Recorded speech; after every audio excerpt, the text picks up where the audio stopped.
Mari Mari pu Lamien pu Kompuche. Welcome to the 6th Mother Tongue Film Festival. Thank you for joining us. Live real-time captioning and American Sign Language interpretation are available during today's program. To view the simulcast that includes these services, please use the link provided in the comments section. If you're viewing this program after the live broadcast, please note that it will also be made available on our website with closed captioning. My name is Amalia Cordova, and I'm the Latino Curator for Digital and Emerging Media at the Center for Folklife and Cultural Heritage and co-director of the Mother Tongue Film Festival. I want to acknowledge, with respect, the Piscataway Nation on whose traditional territory the Smithsonian and my home stand, and whose relationship to the land west of the Chesapeake Bay continues until today. Launched in 2016, the Mother Tongue Film Festival traditionally opens on the United Nations International Mother Language Day, February 21st, which recognizes that multilingualism fosters inclusion and sustainability. This festival is an effort of recovering voices, a Smithsonian initiative involving the National Museum of Natural History, the Center for Folklife and Cultural Heritage, the National Museum of the American Indian, and the Asian Pacific American Center. We are grateful to our Smithsonian and external partners for their support and extend our thanks to our sponsors, especially the Canadian Embassy and the Smithsonian Asian Pacific American Center, who made this conversation possible. I would also like to thank the Uptown Boys of the DMV for their opening song, which was recorded at the opening of the 2019 Mother Tongue Film Festival. Today, we welcome you to the Healing Power of Storytelling Roundtable. This program is part of this year's festival and the topic, The Healing Power of Storytelling, and it was presented entirely online, as always highlighting the confluence of cinematic and mother languages. Today, we invite you to participate in a conversation about this year's festival theme. We will explore the role of storytelling in 4 films from this year's festival in conversation with the film's directors. We'll be taking your comments and questions in the live chat box below, so please feel free to ask questions or write your comments in that chat box. If you're new to the festival, I encourage you to visit mothertongue.si.edu to learn about the featured films and the next events. Your feedback is also welcome on the festival's social media channels. So now I'd like to welcome our guests and our moderator, Kālewa Correa. Our guests are Christopher Auchter, joining us from Burnaby, Vancouver, Adrian Baker joining us from the Bay Area, California, Christopher Kahunahana joining us from Hawaii, and Hinaleimoana Wong-Kalu also joining us from Hawaii. So our moderator will be Kālewa Correa of the Asian Pacific American Center, and take it away. Thank you so much. Thank you so much for that introduction, Amalia. I am your moderator, Kālewa Correa. I serve as curator of Hawaii and the Pacific for the Asian Pacific American Center. Let's go ahead and kick off everything with folks introducing themselves. We're going to go ahead and start with Adrian up there. Hi, Aloha, everybody. Adrian. Hi, aloha. My name is Adrian Baker. I'm the producer director of Source of the Wound, which is part of the Ingenuity Project. And I'm coming to you live from Ohlone Territory, Alameda, California, which is in the San Francisco Bay Area. It's good to be here. Thanks so much for that, Adrian. Let's move on to Hina. Hina, would you like to introduce yourself to the folks here online? Aloha nui mai a kākoa pauloa, o wau no keia o Hinaleimoana, Wong-Kalu, and I am coming to you from my home here in Honolulu on the island of Oahu. Aloha. Aloha, thanks for that introduction. Next on my squares, we have Christopher Kahunahana. Christopher, would you take us away? Hi, aloha, my name is Christopher Kahunahana. I am coming to you from Honolulu, Hawaii, on the island of Oahu, and I am the writer-director of Waikiki the film, and I'm happy to be here. We're stoked to have you here too, Chris. And last but not least, we have Christopher Auchter. Chris, take it away. Oi, yeah, my name is Christopher Auchter. Haida name is Watsistay from the Yatalanis clan of Gaudens on Haida Gwaii, and I'm a director of animation and documentary. And my film that's in the festival is The Mountain of Sgaana. And yeah, I'm excited to join the panel discussion today. Thanks so much for everyone introducing themselves.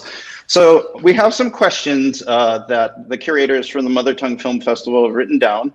We're going to start with those. I'm going to start with you, Adrian, again, and then we'll go ahead and pass it along round robin style. And let's go ahead and we can open it up to each other to talk back and forth too. So let's start with this question. At what moment in your life did the call to be a storyteller reveal itself?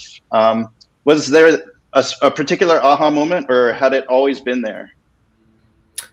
Let me see. That's a good question. I mean, I don't remember any particular moment where I thought, oh my God, I'm a director or I'm a storyteller. But I do remember always being in love with writing, mostly, doing stories that way. And I've always been in love with storytelling in general. And recently I had a friend who was in middle school with me. She told me on Facebook that she said that when I was in 7th grade, I told her I was going to make cartoons. And I don't remember that.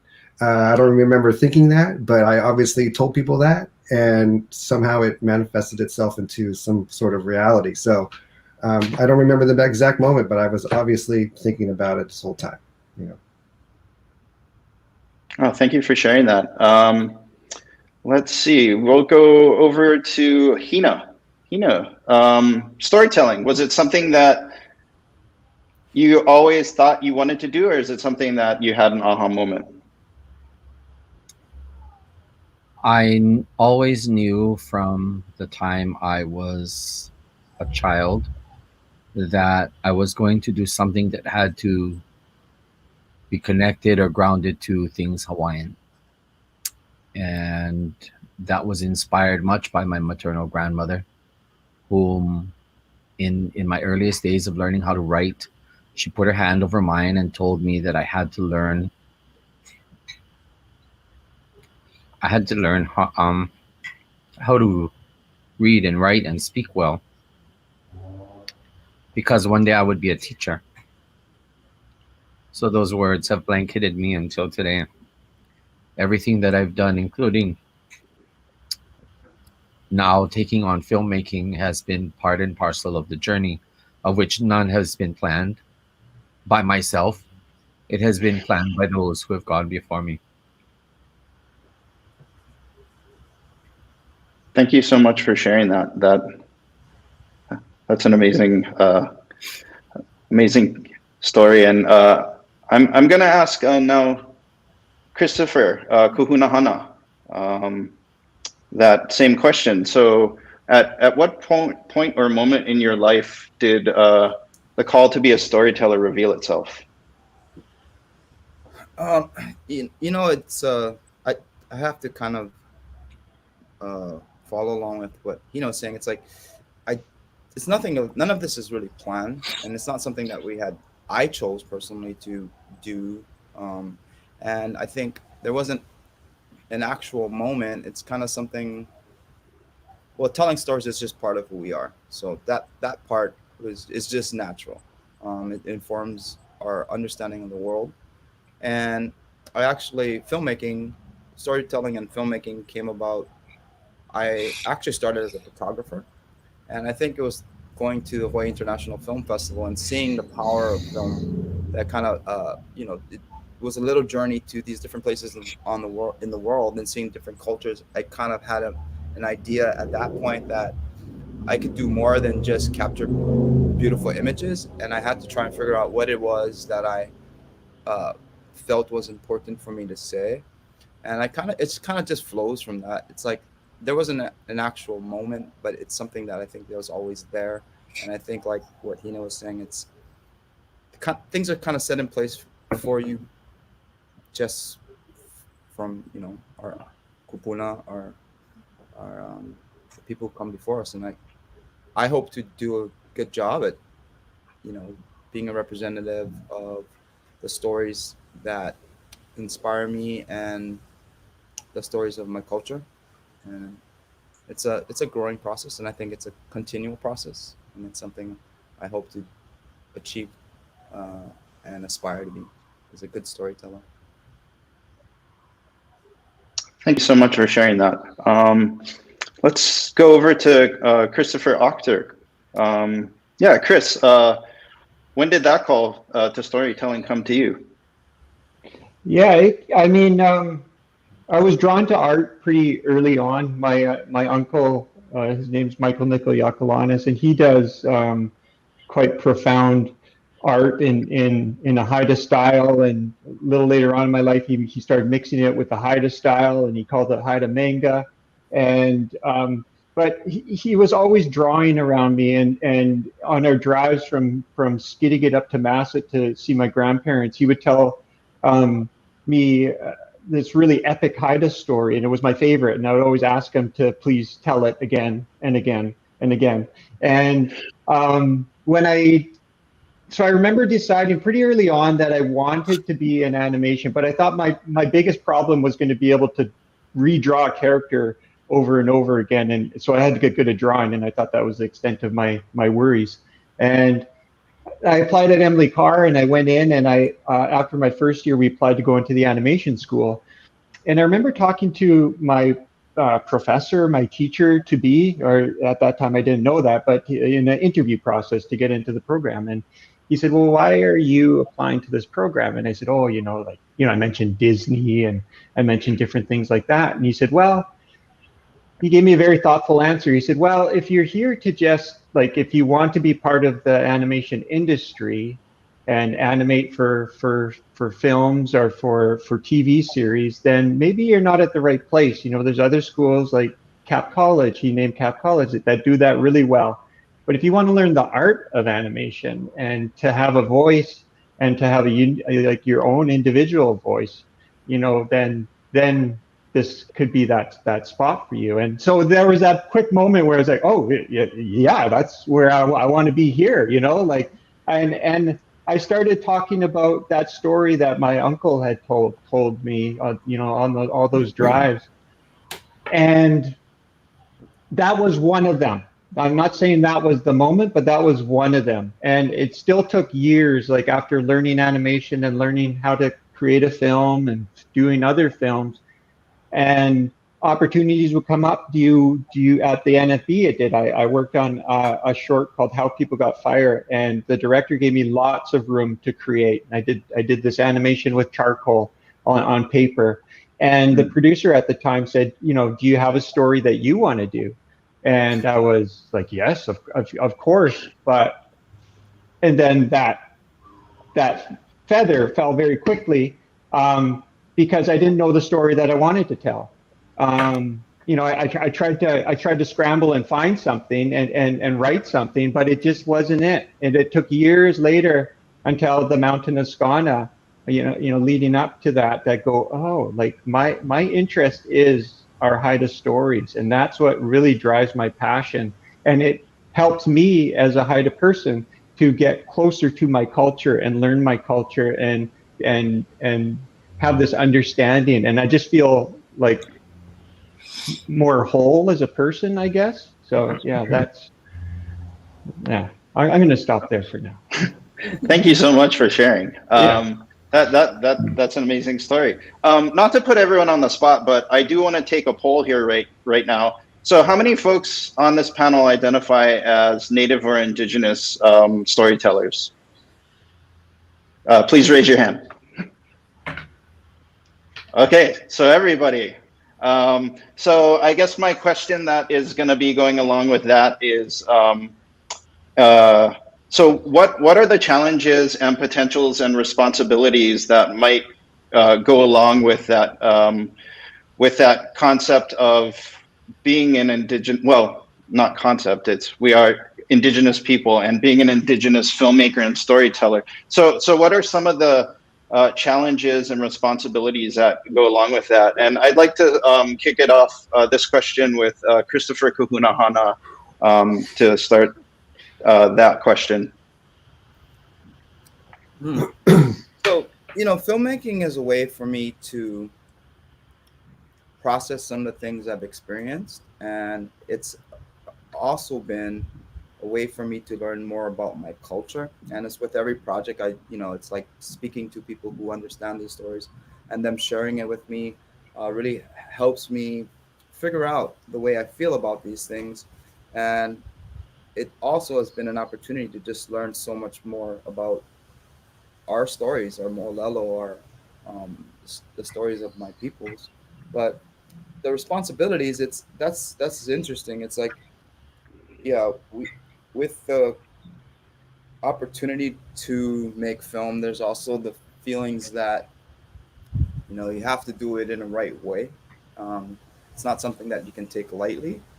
But at the same time, as an artist, I feel our responsibility is also to the art and the craft of it. So it's kind of there's dual concerns always for a filmmaker, especially a filmmaker of an indigenous filmmaker. And sometimes I think those things become unbalanced, where you feel your responsibility to your culture is so heavy sometimes from your community, and that it stops creatives of that culture from ever wanting to do the work, to take on the responsibility and do the work. So, hopefully we learn within ourselves and our individual communities to value the artist and the process of being an artist, and hoping that the artists within themselves find the need to weigh the value of art versus what's important to you as a person and as a native one, as a Kamaka. And yeah, it's sometimes it's challenging. It's like, obviously anytime you put yourself out there, people are going to be critical. Not everybody agrees with your point of view, and I think that's like, just from being an artist in general. But I think it's also, there's from the community, it's also difficult, and but at the same time, it's a thrill when you do share your story and you do break through and you do find some understanding, and then you share it with your communities, and your communities understand what you're doing, and there's people who are going to come out and say, hey, that takes a lot of strength to say, hey, this is my point of view, and to find people that support that, it's encouraging. It's been encouraging. Oh, Yeah, thank you there's so a lot much. of weight. Yeah, there's a lot of weight. I feel with being a digital storyteller, a Haida storyteller for myself. That you pack the weight of the community a little bit when you're doing these stories, because they're community stories. Like they belong to all of us, and so we got that responsibility to do that story proud, right? And so there's a big weight on my shoulders when I bring these stories back to Haida Gwaii and do a tour of the film on Haida Gwaii, and it's like, oh my gosh, like what are they going to think? Are they going to pick it apart? Is it going to be accepted? But yeah, if you find that moment, and that it finishes and people are smiling and happy, it just makes everything worthwhile. And yeah, but there is I think an added responsibility that I don't know other filmmakers would have or do have, and but it's also something that really passionate, like there's a real passion to want to tell these, so it's not a barrier at all. It just, I think it keeps you, almost adds fuel to it. Like I'm gonna do good for my people. And but yeah, and but also not saying that these are the only types of stories, telling my cultural stories are the only types of stories I will tell as a filmmaker. I might want to tell something else. Like let's see, right? Like don't put me in there and no, Chris, you can't go outside and do films like that, because that's not of your culture. Like we're storytellers through and through, and we'll be guided where that instinct or that desire pushes us, I guess, what I'm trying to say. Oh, thank you. I'm gonna pass it over to Hina right now, just because of the retelling of Kapaimahu and the historical context around that, and how you approach that, your challenges and responsibilities that came with the retelling of a story that sort of was banned in a way that it had been told. So would you mind talking a little bit about that, and then we'll go over to Adrian to talk about that as well too. Mahalo, Kālewa.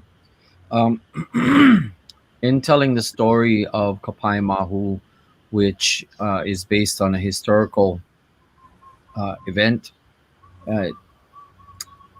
Because of the topic of Mahu, which in other native circles it is viewed as two-spirit.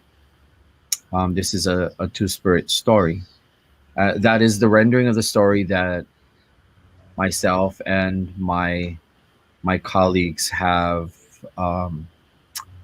decided to support, and it is based on the homework that we did. However, it's known clearly to me that there are voices of dissent when it comes to just the mere fact that we are presenting it as a two-spirit oriented story. And it's how do I say it? The challenge is multi-layered. On one hand, the discourse in terms of, is this a two-spirit story or is it not? And according to my understanding and according to everything else that is found in the homework that we did, it is a more accurate understanding, and that is what we're presenting. Other Hawaiians who have their own respective abilities or not in Hawaiian language and culture are giving their own opinions and interpretations. That's one challenge. Another challenge for me in the larger scope of things is to be patient. And that's because my two colleagues who are Caucasian, they are not native. I am the native person in the mix. They're the ones that have to help me interface with the everyone else's. And I remind them, I said, Hawaii is my mainland. There is no other mainland that I acknowledge other than Hawaii. And so Kanaka perspective for me is what I care about. I'm not saying other perspectives are not important, but for me, they're irrelevant because I'm not going to try to appeal to someone else's palate. I'm not going to try to tailor or custom what I'm doing so that it serves outside of what I understand as being Kanaka.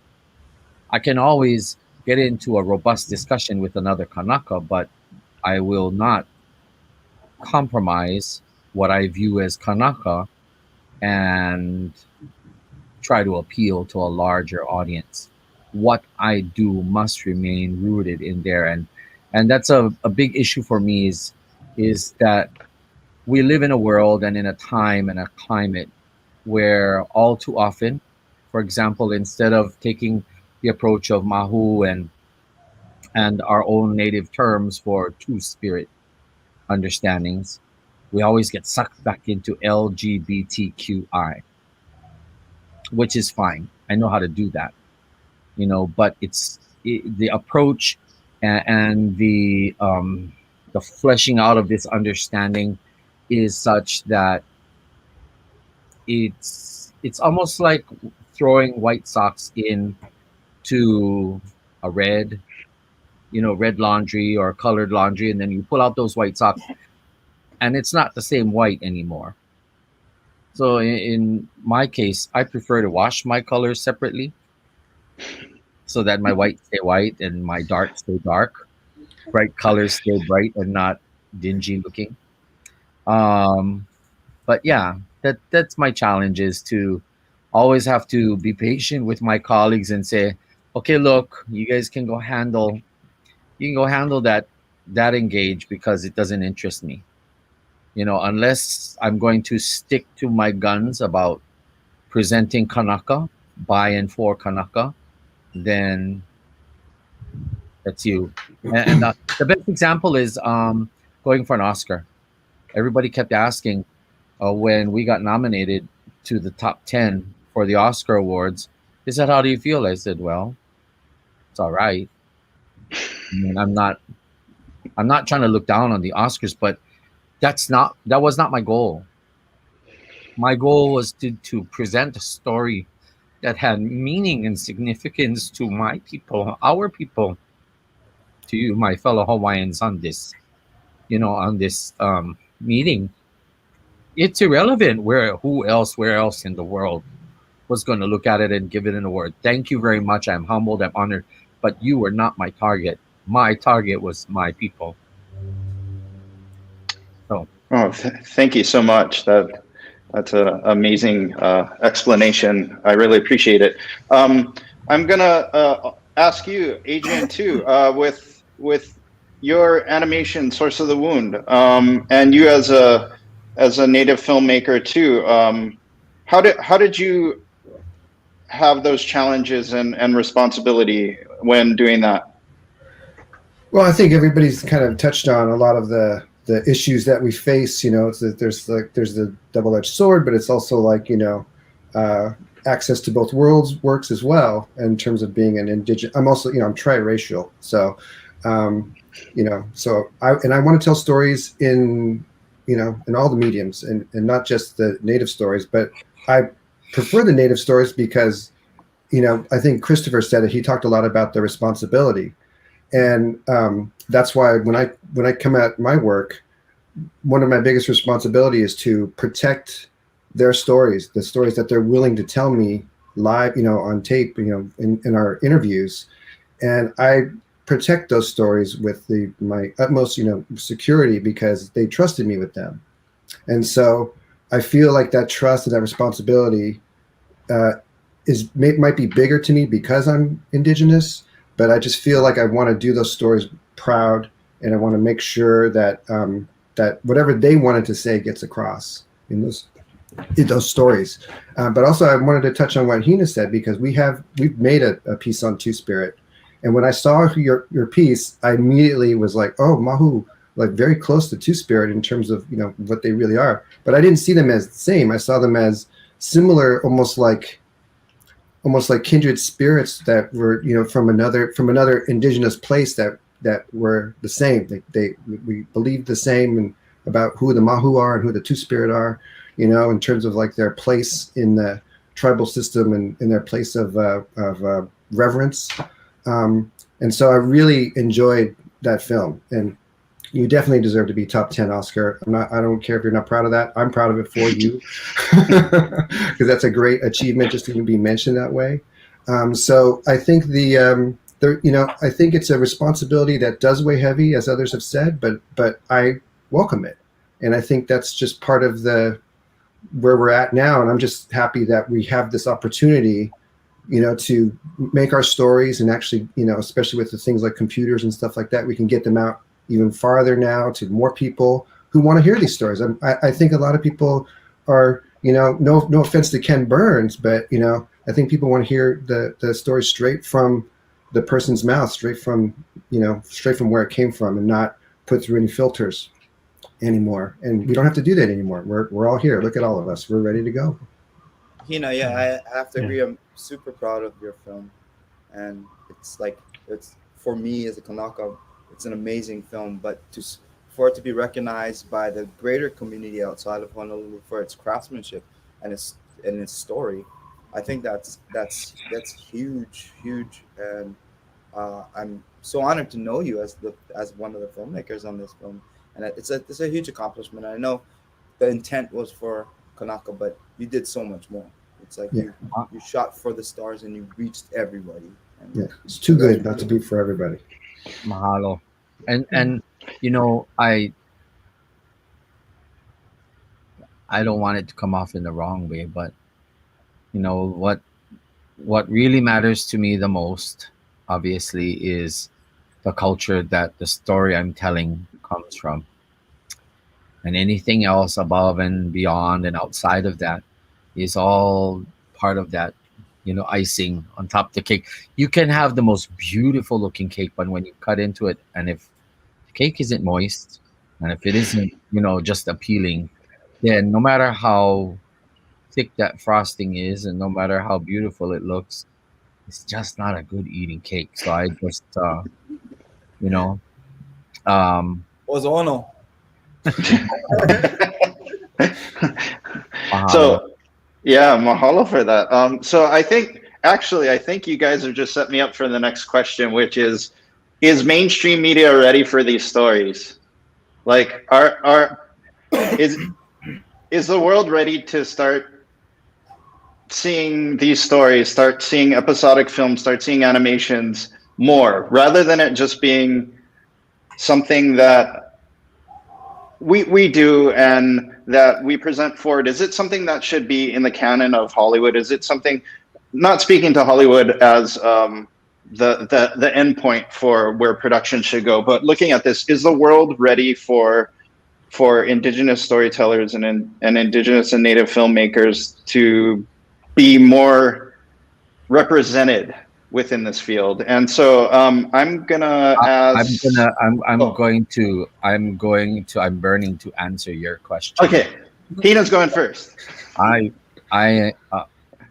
You know what? Whether the world is ready or not, they're just going to have to embrace it, because our people, our cumulative of Native peoples, were never, ever ready for the impact of outsiders, of foreigners who came with all kinds of interests, all kinds of agendas. And those said outsiders didn't necessarily care about their impact upon us in the infinite ways that we as Native people have been impacted. So there's no better time than the present to simply say, all right, ready, set, go, here we go, let's go. You know, it was mentioned a moment ago of we're all here and that's it. You know, it's not a matter of whether they're ready or not. It's a matter of, are we ready to keep forging ahead? And when you said mainstream, I find that so problematic, because we know that exactly what you said, mainstream. It's the outside, it's the foreigners' mainstream, and our stream is not given the credence to be acknowledged as mainstream. I encourage anybody watching this to say that where if you come from Ohlone territory, or if you come from another place that is your native place, you are mainstream. We are mainstream. Hawaii is our mainstream, and that's where that's the internal, mental, emotional, spiritual place that we have to come from. Okay. Awesome. Thank you. Thank you. Okay. Someone else wanna take that? Well, yeah, I could jump in, I guess. Okay. Great. Thank you. Yeah. Well, I do think people are ready to hear our stories. With The Mountain of Sgaana, this film came out in 2017, and it feels like a little bit like it's taken a while for it to be recognized a little bit. But not to say that it didn't have its moments when it first came out. And there was this one moment that, in terms of, Haida Gwaii is an island off the coast of British Columbia, Canada, what we call Canada today. It's a small place. It's an isolated place. In terms of our numbers, it's small numbers. But the story I told, like it came out and it played at the Ottawa International Film Festival, and this jury of children or kids selected it to win at the festival for this particular award. And the very inspiring thing to come out of it, of that acknowledgement, was these children, these kids, young people were on the stage, and they told me why they chose it. And there was this one individual who was very shy at first, and the other kids went first, and then he wanted the mic. He's like, okay, I'm warmed up now. And he started talking, and he spoke so passionately. And the one thing that stands out in terms of my memory is that he said it made him proud to be Canadian, to watch the film, so that our story can reach out to other cultures and make them proud. Said something to me. Yeah, so I think people are ready. And I think in terms of with Netflix and stuff, they're broadcasting all different cultures, filmmakers, and you can have access to them. And I think that's making everybody kind of just want to watch other people's perspectives. So it's really kind of softening everybody up and not just going, okay, Hollywood all the time. We're seeing other cultures' perspectives, and I think that's really interesting. Oh, thank you for that answer. Adrian or Chris, did you want to answer? Sure, I'll pop in. Yeah, I think the mainstream is more than ready for our stories. I think the mainstream just wants good stories, and I don't know if the money is ready for our stories. I don't know what the preference is there in terms of the funding issues, which are always issues. But I can take a show like Rutherford Falls. I don't know if you guys have seen it. It's on Peacock now, but they have a native showrunner. There's natives in the writing room, and it shows on screen, and it's a very good show. And that is not some anomaly that has to be. It could be everywhere. I mean, we're awesome with the cameras. We're awesome with writing. We're awesome, with all that stuff. We can do it all, and everybody knows it. So it's just a matter of us, getting behind that camera, start writing, and get to it. And just like what Hina said, it's just like, hey, I don't know if you're ready for us, but here we are. And we're coming through the door whether you want us to or not. And that's just the way I see it, and that's just the way it's going to be. Going forward, especially with the computers and you can shoot a movie on your phone now. Just get ready for more media coming everybody's way. And some of it's going to be really good. Thank you, Christopher Kahunahana. I just have to, agree with everyone. It's like we're here. We're not going anywhere. We've always been here, and they have to get used to it. And I think also the audiences are starting to understand the difference between fake representation of indigenous culture and a story that's coming from that culture, and it's culturally specific, that centers that culture. And I think they're starting to realize that what they've been fed this whole time is that fake cake that Hina was talking about, and they're ready for some steak. They want the real, and I think it's important. And it's like what I see among us indigenous filmmakers is that we have the stories that they want to hear, and I'm happy to have the privilege to facilitate some growth in the conversation, so they can actually see us, recognize us, and they can gain from our experiences, because our experiences are valuable. And I think they're starting to recognize that, like even in the sciences, it's like things that we've known forever, that trees, like for instance, trees talk to each other, or the water from the mountains goes to the stream. It's like basic stuff, but they're starting to realize that all the way down the line has to be correct. And some of these, it's simple. So it's like, for us it's simple, but for a culture that's based on exploitation and extraction, maybe some of these concepts of and our relationships to nature aren't so obvious to them. But I think they're starting to recognize, like, if we don't learn the cumulative understanding of the human experience on the planet, they're going to put ourselves in a detrimental state where we're not going to have a planet. So they need to be ready, because that's the only thing I think that's going to save this planet is our stories. Oh, thank you for that answer. Adrian mentioned funding as one of the biggest blockades to getting these stories out there.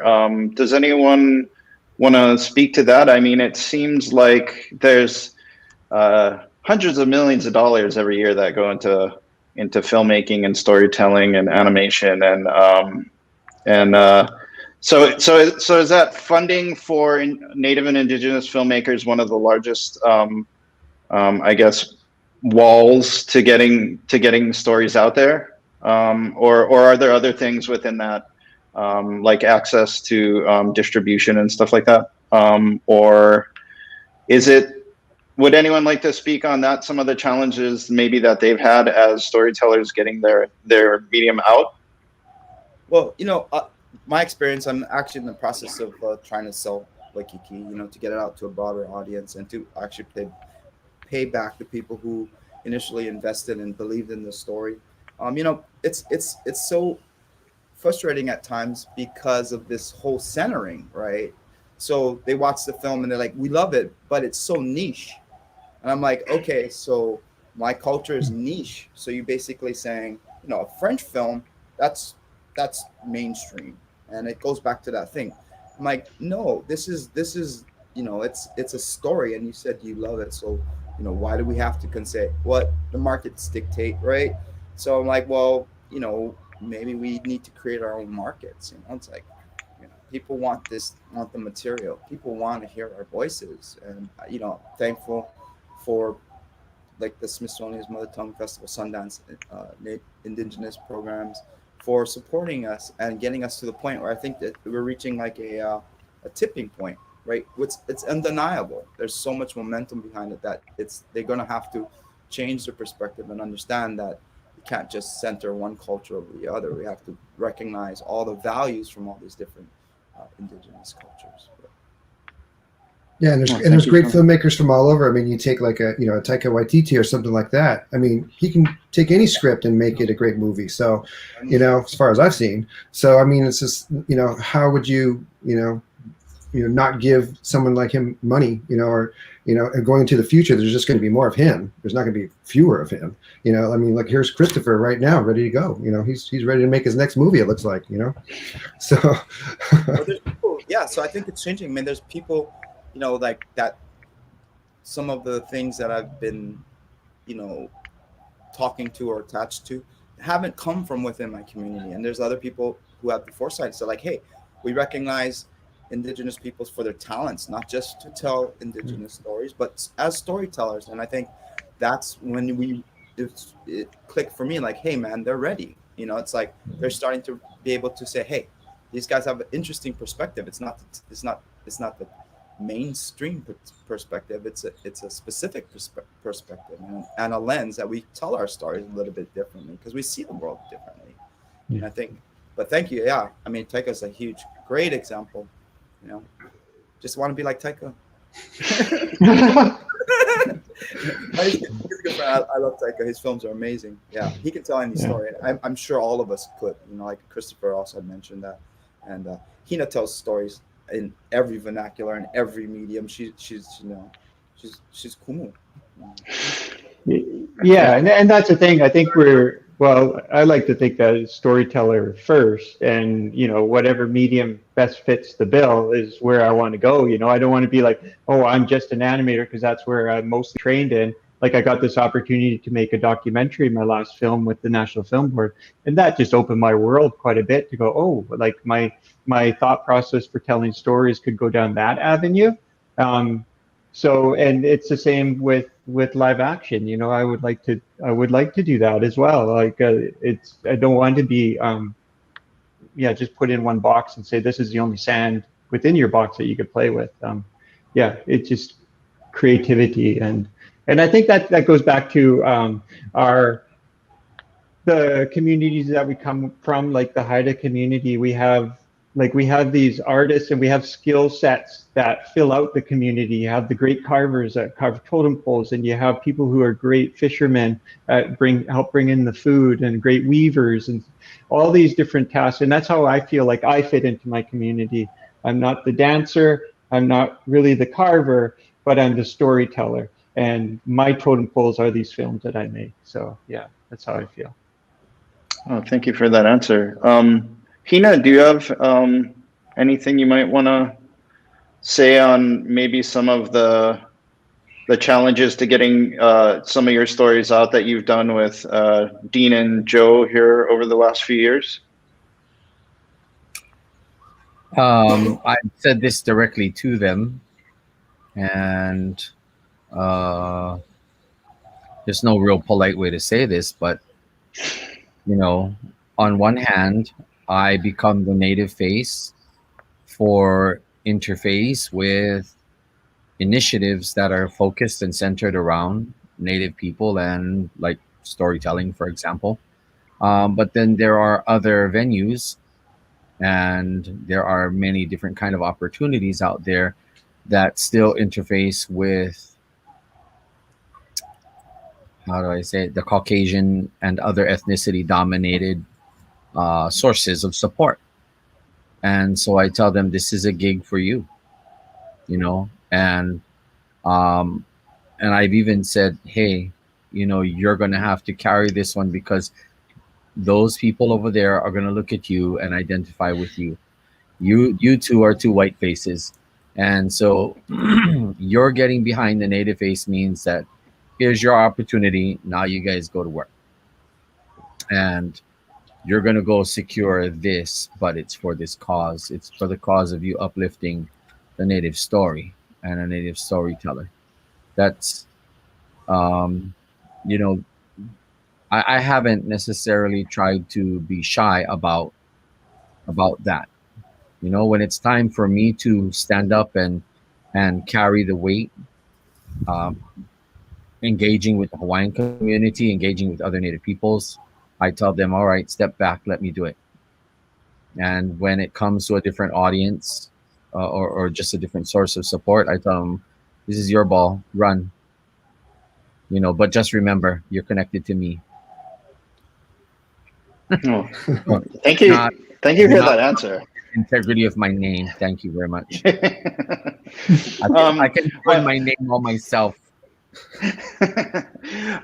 What I really loved about your 4 stories that you guys have presented is that they sort of just jump right into it, as opposed to oftentimes I've noticed when I'm watching native storytelling or native filmmaking, it's always it usually starts with a documentary where it's like, here's who we are. Is there ever going to be a point where we can sort of skip that step of always having to explain who we are and why we're here and why we're even in this medium right now? Is there? Do you guys think that there's the ability to skip past it and just get to the meat of the stories? Like, I mean, I guess you 4 folks are examples of getting to that point, but it oftentimes seems like we always need to set that foundation of who we are and why we're even telling this story. And it generally coming from the documentaries that come out of Hawaii and other places that I've seen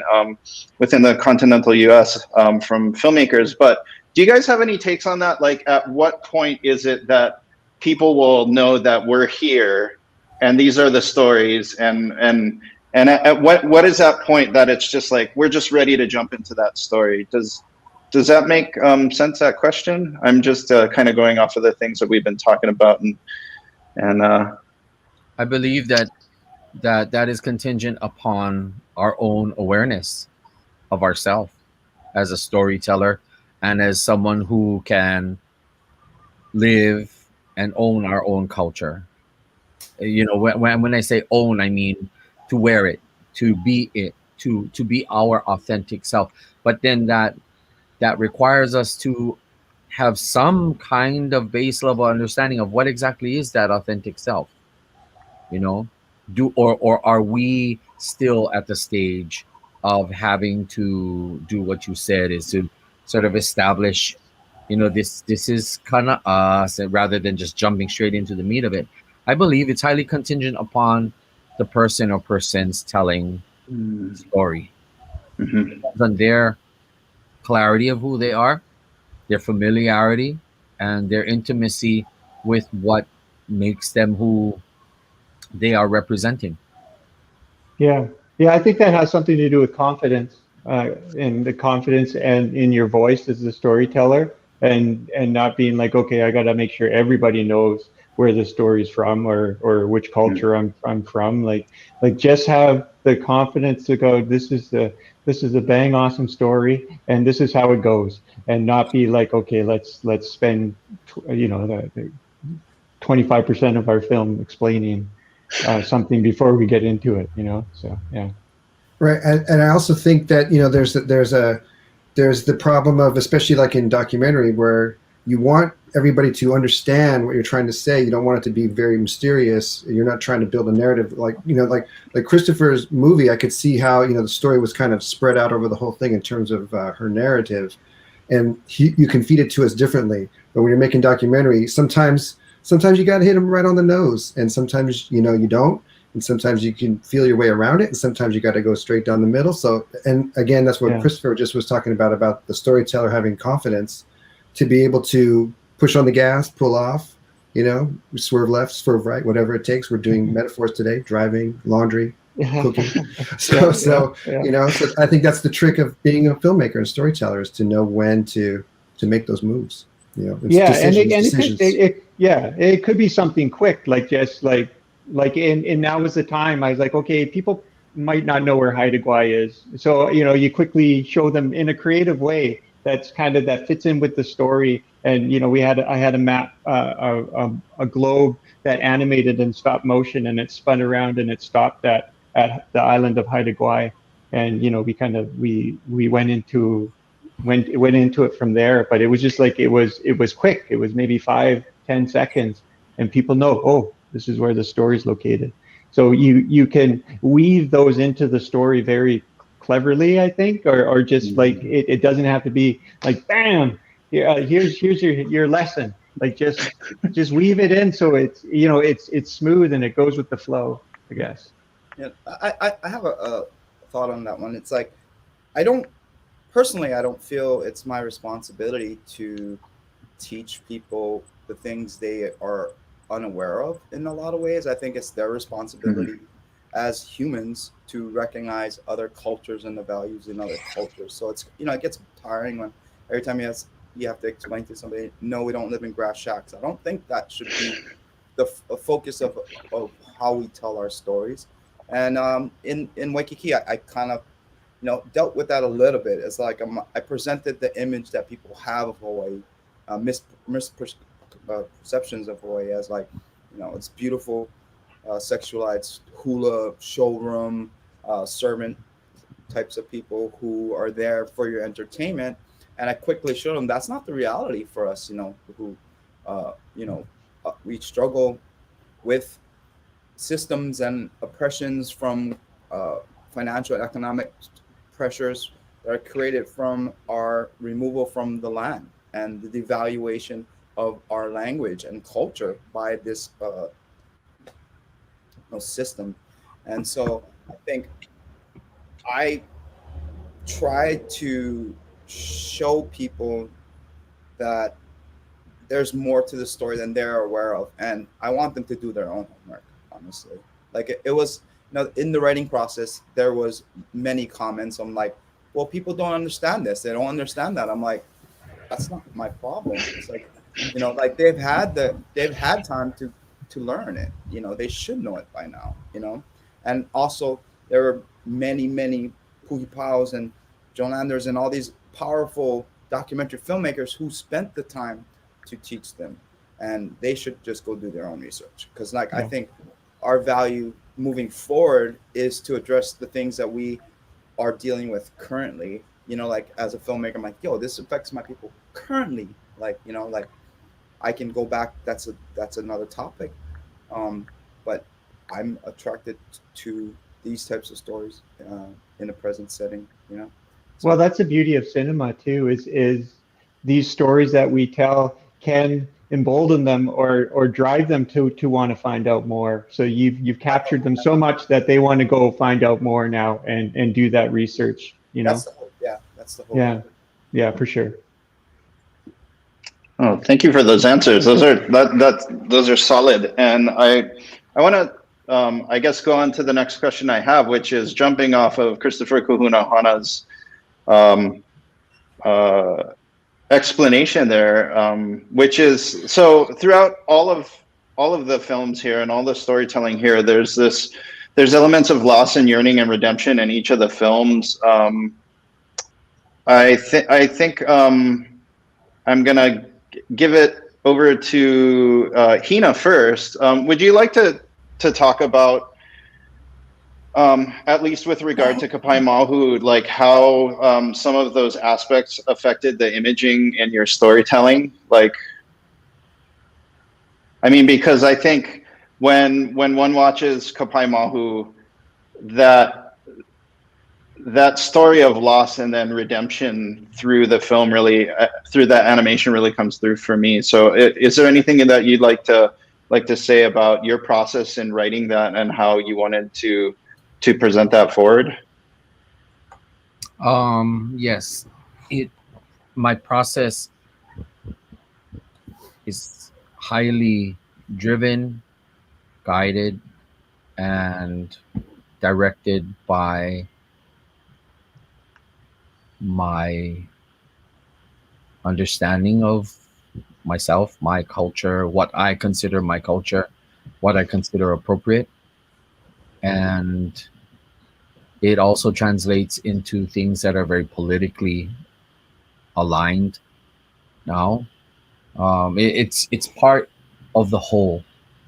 In other words, I wouldn't be able to tell this story if I did not have an understanding of language and culture, and that understanding includes the place of our language and culture in our own homeland, which, in order for one to understand that, one must understand the politics behind that. And when you understand the politics behind that, you know the intimacies of the history that prevent that from being, where it rightfully should. So, yes, my, presenting a story is always going to be synthesized and articulated through the lens of Kanaka. There is no ifs, no ands, no buts. There's no compromise on that. And everything else can fall into place wherever they fall. Because why? Because my story must reflect Hawaii is the center of my world. Now, this understanding did not come from my Hawaiian worldview. It came from my upbringing in my father's household, and it was Chinese. And in the dialect, in Cantonese language, when you understand the psyche of being Chinese, what that's worth, my grandmother would always use the term Tongyan. Tongyan means a person of Middle Earth, because Chinese people felt that China was the center of the earth and everything radiated around them. And a Chinese person had a term of honor, and everybody else was some sort of foreign devil. I'll never forget it. But what that told me was that from a larger perspective, that is how we honor who we are, because our stories radiate from us out. We cannot continue to do what we do and then always. It's 12 o'clock. Thank you. And always, how do I say it? In Hawaii, for example, there's so much cultural appropriation versus things that are culturally appropriate, and everything, especially usage of Hawaiian language. Oh, well, we have to have an easy term. You name a place, you name a building. Oh, but that word is too long. Is there another name that's shorter? Is there something else that's easier for us to pronounce? Instead of always continuing to cater and to serve to everybody else. Or just something as simple as a number, like the number 4. Hawaiians counted in different multiples of 4. And then you engage with other people and they say, oh, well, because Japanese people, right, we have a great market of Japanese interests that come to buy, that come to be in Hawaii. Oh, but in the Japanese market, Japanese people look at 4 as a number associated with death. And so we don't want to have that. And, Hawaii, again, speaking from my center of the world, Hawaii has developed a very bad habit of catering to everybody else. So again, back to your question, I really think that you must always ground yourself and synthesize and articulate through the lens of your center of who and where and what you are. Yeah. Oh, thank you for that. Mahalo. Adrian, Source of the Wound, looking at that storytelling of loss through that, like through your imaging, I guess, how did that affect you as a storyteller and telling that story? Well, one of the main kind of motifs we used in that piece was the red roses. And we used the red roses because when we interviewed Helen Wakazu, who was the woman who had been in the boarding school, I asked her, off camera, off interview, where her favorite place to be is. And she said in her rose garden, surrounded by roses. And she said that's what gave her the most peace, and that's what made her feel the most alive. So that's why we made her the old school covered in roses when she went back to, because she did go back to visit it in her real life. We used the roses to break the chains that they were in. So we used the roses as a motif, and that was given to us by Helen. Even though we weren't really explicit about where we got it, we just wanted to use it anyway. And we also use, in every piece we do, we usually throw in the red dress for the MMIW cause, which is the missing and murdering indigenous women. So we want to save our sisters, and that's a big cause in Native country right now, and should be a big cause everywhere. So I use imagery a lot to get across messaging that's not necessarily being talked about explicitly on the vocal track. And so we do that, every time we make a piece. I will ask the person, because I tell them, you're going to be made into a cartoon. Is there anything you want to be seen as? And I remember when we did the Two-Spirit piece, one of the interviewees said he wanted to be a sunflower. And I thought that was so interesting that was his choice, And so we made him a sunflower, And so we take the motifs and the imaging, and then at the end of that, there's a big, they're sitting in a bed of sunflowers. So we use those motifs that they give us, and we kind of run with them because we know that the interviewer is the person who supplied it, and we know that it can give meaning to it even just as a visual. So yeah, the imaging that we use is highly representative of the people we interview and the things they said in those interviews. So we try that all the time. Yeah. Well, thank you for that answer. Christopher Auchter, do you have anything you might want to speak about with regard to the imaging within your story? Yeah, well, in terms of the story itself, it's all, I think it was a good first story for me to tell, because it really spoke to, I guess, some of that uneasiness of me as a Haida person, and not really. I grew up on Haida Gwaii. I had a great in the Haida culture. When you grow up, you kind of mentored along by your uncle, and I had that, and he's probably one of the most knowledgeable, in Haida Gwaii. He's a great leader in our community, so he knows lots about our culture. But I still felt lost, even though I had that backbone of my uncle and my family, and the having as much of our Haida culture that we have, surround me. But I still had this sense of loss and kind of this sense of listlessness, and we don't speak our Haida language. It's very much endangered. There's good signs of its possible recovery, but hence the story. There's no speaking, and there's no Haida language other than the singing. Our songs, I think, are in a much better place than our spoken language. But so there's this whole sense of loss, and Kugakun's the woman in the film that loses her love, Nana Simgit, and has to go after her into the supernatural world. And the skipper at the very beginning, who's kind of distracted in his, the metaphor of the device, just distraction from the world, distraction from his culture, not really connected, not paying attention.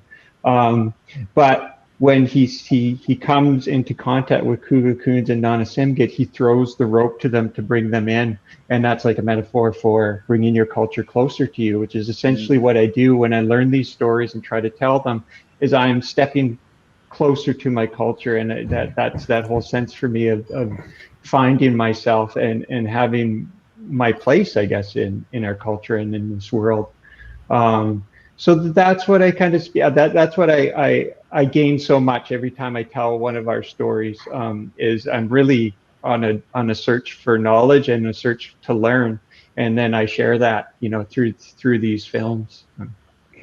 That's amazing. Thank you. Christopher Kahunahana, Waikiki imagery. There's a lot of it in there. Do you is there anything that you would like to speak to particularly?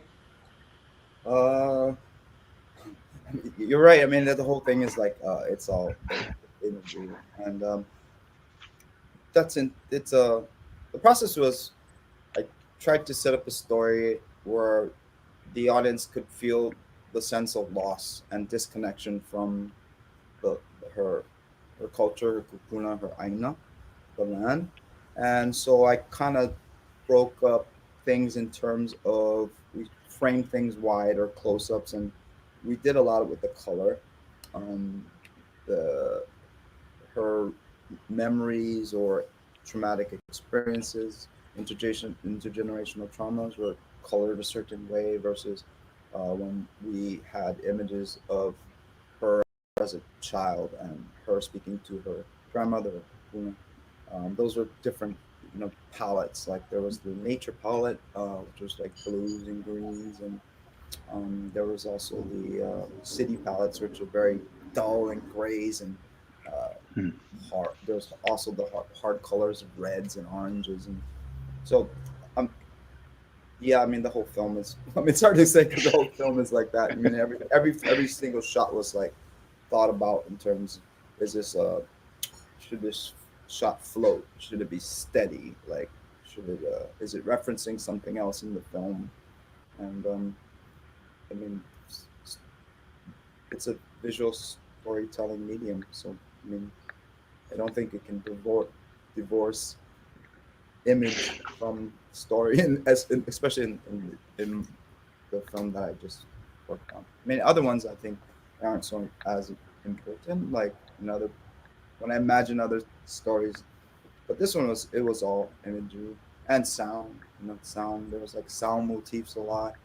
We kept using reoccurring sounds of like traffic or airplane or the phone or things that were interruptive or were like psychically damaging to her person because this superseding culture was oppressing her psyche and causing this disconnect with her culture.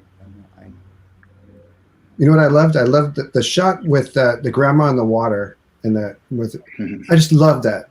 I don't know. It was such a great choice. It could have been anywhere. They could have been sitting on the sand in a house somewhere else, but the way you put it in the ocean, it was just perfect.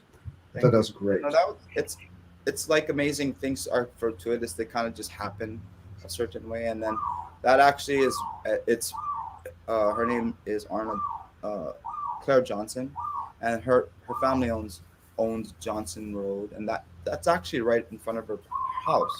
So that's her chair in her ocean at the big end of the awai of the stream, and it's like we couldn't have asked for a better location, but we had to go shoot at her house, and that was just there, and it kind of it just happened. That was great. Yeah, it kind of encompassed the feel I wanted to feel. There was a lot of freedom in that space, and then with the connection, so the closeness of the two characters, but also the freedom, the feeling of freedom. I also loved how you shot the hula shot when she's doing hula. It was very shiny. It was very like what the tourist sees. Right. And I thought that was just like perfect in terms of like what the tourist sees. And then immediately the next scene, we're like right underneath that. And it's totally different. And I just thought that was just really great storytelling. Yeah, we went straight to Chinatown because it's our favorite karaoke song. Well, thank you for all of your answers on that one. I think this leads us to our last question that I have for the group here, and then I think we'll go from this one over to see if there's anything from our viewers online. But my last one, it's pretty open, you guys can say whatever you like, but do you feel that films have the power to heal? Do stories have the power to heal? And what does that look like to you as storytellers? Let's start with Christopher Auchter. Yeah. Okay. Yes, I do. I agree 100% with that. They do have the power. They heal myself when I'm making them, as I alluded to earlier. And they also like I said, when I bring it to the community, like the response can be so beautiful. Like I'll speak to when we toured Now Is the Time. It's a story very much about this town called Masset, the village of Masset. And when I brought it to the community, people after the film ended, it wasn't me up on the center stage talking about how I created the film. People would stand up and continue the story. They would tell about their experience of being there at that pole raising, the first pole raising in nearly a century, the totem pole raising in nearly a century, is really a moment that kind of that match that lit the engine again for our culture, I think. And you could still feel it. And that was 50 years ago. That was in 1969. And I brought it back, about 51 years later. And so people were still that were there that day, and they were sharing their stories. So that just shows the power of cinema and story, that it could create these conversations that don't really, or they might happen, but it ignites something in people, that it's the music, it's the visuals, it's the sound. It just brings up so much emotion and stuff inside of us, and it really does have the power to heal. Oh, thank you for that answer. Can I give it over to Hina? If you want to talk about whether stories and film have the power to heal.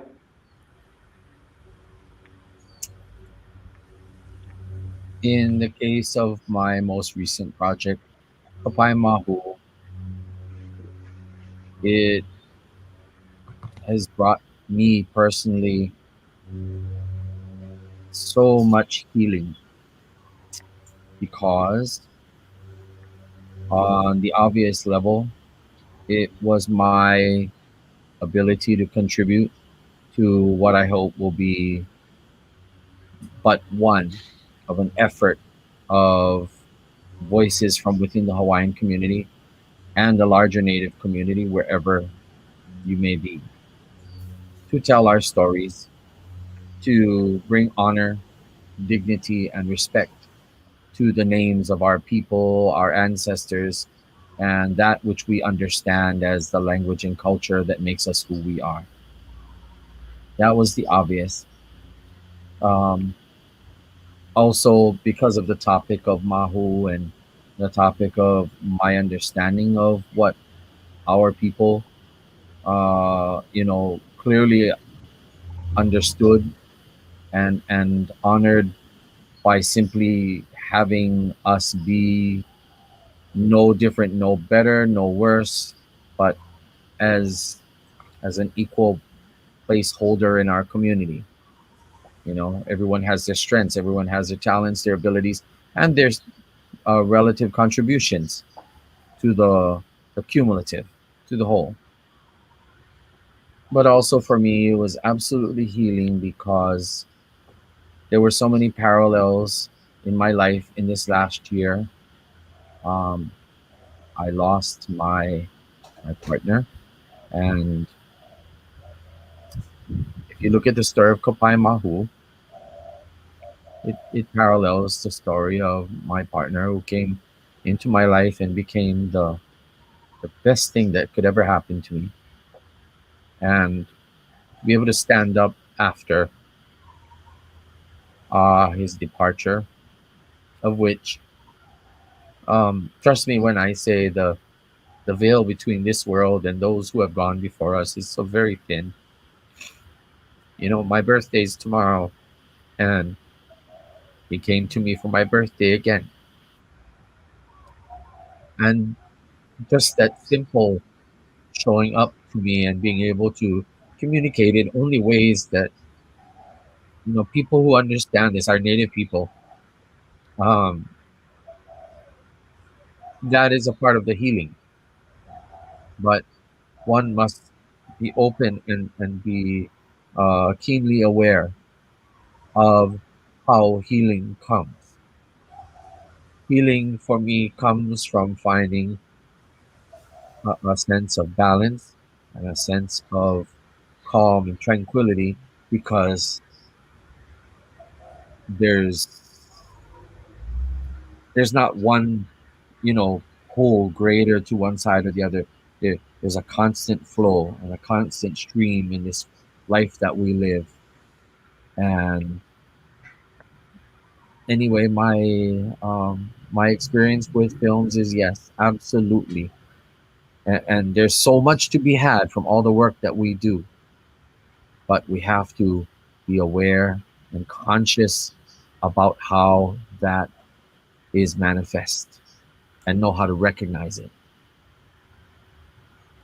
Thank you so much for sharing, and I'm sorry for your loss. And also, happy birthday too, Mahalo. tomorrow. Yeah. Happy birthday. Anyone else? Adrian or Christopher? Yeah, sure. I mean, yeah, I agree. It's there's great healing power in film and in all art forms, especially when they're shared cross-culturally. I think that's one of the things that creates a lot of the healing is understanding, and a lot of the, bad stuff that goes along in this world is a lot of misunderstanding. So I think when people see films like the ones presented here today by these great filmmakers, can only create more understanding between everybody. Like I didn't know the story of Mahu. I didn't know. And when I saw it, I was just like, oh, wow. I thought it was great. And I think everybody should see it, So I think that film has that power to, especially when the stories are universal in their scope. I think they have the ability to teach across all lines, genders, cultures, anything. So, and I think that understanding just will bring us more together. And again, going back to that earlier point of, is the mainstream ready? We're kind of asking, is the mainstream ready to heal? Is the mainstream ready to become closer, become more of one? And I firmly believe that. I just look at my daughter and her friends, and they don't care. They just want to see good stories. They just want to learn new things, and they just want to enjoy, the good things about other cultures and celebrate. So that's the way I think it's going. That's just my personal opinion. Thank you so much for that answer, Christopher Kahunahana. You're the last one to have a say on this topic, and yeah. I'd say yes. All right, we're done. And it does. We have to share stories, and communication is key to bring healing, right? Recognition. When you recognize and you understand the people's situations, there's the opportunity to help. Without the communication, I think there is none. I think film is a great way to communicate. Film calls people to question things, the way normal things that seem normal, and I'd say yes. Films have the ability to heal. Yeah. Thank you so much. I just want to say a big mahalo nui to everybody on this panel. I have so much aloha for the work that you guys have done and all the storytelling. And I just want to say, so thank you to Christopher, Auchter, Adrian Baker, Christopher Kahunahana, and Hinaleimoana, Wong-Kalu, all of you for sharing your experiences. I truly appreciate it. I want to just give you a big mahalo to everybody for having this conversation. I think it's so important for us to have these convos, to talk more, to see how we can collaborate going forward. I really appreciate you folks taking the time for this, and also being a part of the Mother Tongue Film Festival. We have such a great group of people here, and yeah, and thank you to the audience and all who watched and listened on this conversation we have. I think I'm now going to turn it back over to Amalia, and look forward to talking to you folks going forward in the future here. Thank you so much. Thank you. Thank you. Oh, thank you. Mahalo. Mahalo. Thank you, everyone. Thank you so much. I want to deeply thank all of our participants today and our moderator, Kālewa. I also want to thank our production team, Sarah Rothman, Kate Haas, Diane Nutting, Alexander Taggart, and everybody who made this amazing conversation possible. You can follow the Recovering Voices Facebook page to stay tuned for future events. Find us on YouTube, visit our website. Please share this conversation with anybody you think might benefit from it. It was kind of a master class in Indigenous filmmaking, so thank you for that. And join us again here on May 21st at noon Eastern Time for our last program of this year's extended edition of the Mother Tongue Film Festival, with a Q&A with directors and participants of Island to Island, a documentary. And that Q&A will be premiering on our Facebook and our YouTube pages. So I want to add my thank you, Chaltumay, Tokayal, and everybody stay safe. Thanks so much. Thank you so much. Mahalo. Thank you. Stay safe.